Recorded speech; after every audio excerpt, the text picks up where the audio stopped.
যার বাবা নাই তার কিছুই নেই। এরা যদি বাবা দেখতো যাই চাইতাম তাই কিনা দিত, জেলে কানতাম, কইতে যাই আইনা দিব, এটার মায়া করতাম মা। চুরি করে আনবো যে মা আইনা দেয়, কিন্তু আমরা এটা বুঝতাম না। আরে বাবা মারা গেছে তো আর বুঝি না। আর যার বাবা আছে তাই তো কিছু বুঝে না, আর যার নাই আরে বুঝে। আজকে তো বাবা বেঁচে থাকলে এই ফুল বিক্রি করতে হতো না, তাই না?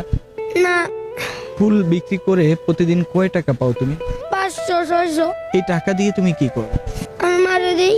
আসিফ, এই মুহূর্তে যদি আল্লাহ তাআলা তোমার একটি ইচ্ছা পূর্ণ করতো, তুমি আল্লাহ তাআলার কাছে কি চাই? এই পৃথিবীর যার বাবা নাই হাজার যেন ভালো থাকুক, যেন কষ্ট না পায়। তোমারও তো বাবা। তা আমি হচ্ছে আমার কষ্ট যেন না পায়। আমরা যে যার বাবা নেই এরা যেন কষ্ট না পায়, যারা আমার মতন এরা যেন কষ্ট না পায়। কেন, বাবা ছাড়া থাকাটা কি অনেক কষ্ট? বাবা না দেখি তো সবাই অহংকারী করে। বাবা ডাক্তার টাকা পয়সা ছিল, কিন্তু বাবা না, টাকা পয়সা নাই।